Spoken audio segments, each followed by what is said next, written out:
நல்ல வேளை யாரும் பார்க்கல. அவங்க தானே மாட்ட போறாங்க.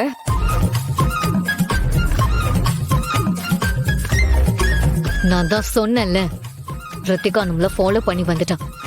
அவ்வளவுதான், இன்னைக்கு நம்ம மாட்டணும். அப்ப கூட இருக்கிறது யாரு? வேற யாரு? அந்த ரவி அண்ணாவ தான் இருப்பாரு.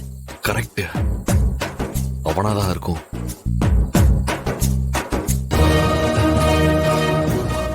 ரேஷ்மா,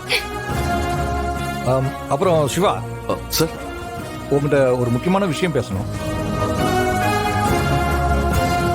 அப்பா, இத எப்பவே கேட்கணுமா? ஏமா, இதுக்கெல்லாம் என்ன நேரங்காலமா பாத்துக்கிட்டு இருப்பாங்க? என்ன சிவா, பேசலாம்ல? பேசலாம் சார். விஜயகுமார் சார், ஒரு நிமிஷம். இதோ வரேன். சிவா, இதோ போயிட்டு வந்துடுறேன். சரிங்க சார்.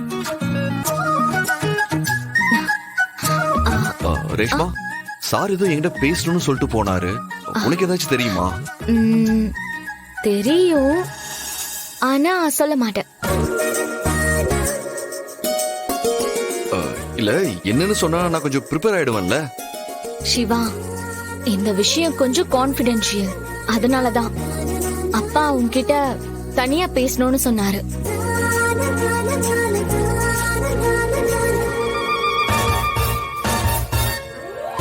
என்ன சிவா, டென்ஷனா இருக்கா?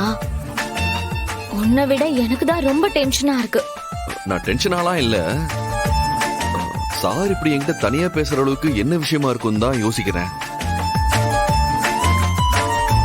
ஆமா, நீயே இவ்வளவு டென்ஷனா இருக்க?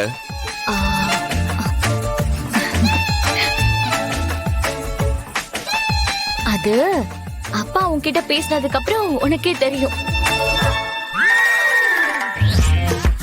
சிவா, அங்க பாருங்க, ரித்திகா நம்மள நோட்டம் விட்டுட்டு இருக்கா.